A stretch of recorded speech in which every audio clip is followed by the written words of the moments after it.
দিল্লি বিস্ফোরণ কাণ্ডের তদন্তে নেমে উত্তর দিনাজপুর থেকে একজনকে গ্রেপ্তার করলো এনআইএ। জানিসার আলম নামে ওই যুবক ডাক্তারি পড়ুয়া ছিল।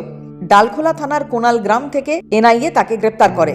কিন্তু পরিবার বলছে এই ধরনের কোনো কর্মকাণ্ডের সঙ্গে তাদের ছেলে যুক্ত থাকতেই পারে না। বহু বছর আগে ছোটবেলাতেই তার বাবা তৌহিদ আলম কর্মসূত্রে লুধিয়ানা চলে যান এবং সেখানে কোয়াক চিকিৎসকের কাজ শুরু করেন। ছেলে জানিসারকে ডাক্তারি পড়ানোর লক্ষ্যেই দীর্ঘদিন থেকে সেখানে স্থায়ী হয়েছেন তৌহিদ আলম। জানিসার হরিয়ানার আলফা ইউনিভার্সিটি থেকে 2024 সালে MBBS পাশ করেন। গত 9 তারিখ তিনি চণ্ডীগড়ে MD পরীক্ষায় অংশ নিতে যান। এরপর বুধবার অর্থাৎ চলতি মাসের 12 তারিখ এক আত্মীয়ের বিয়ের অনুষ্ঠানে যোগ দিতে গ্রামের বাড়িতে ফেরেন। পরিবার যে কথা বলছে যে জানিসারের সঙ্গে কোনো উগ্রপন্থী যোগ নেই। তারা জানান খুবই ভদ্র এবং পড়াশোনায় মনোযোগী ছেলে।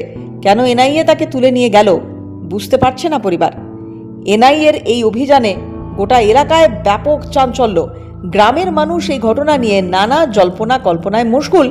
তবে এনআইএ এখনো পর্যন্ত এ বিষয়ে কোনো বিবৃতি দেয়নি।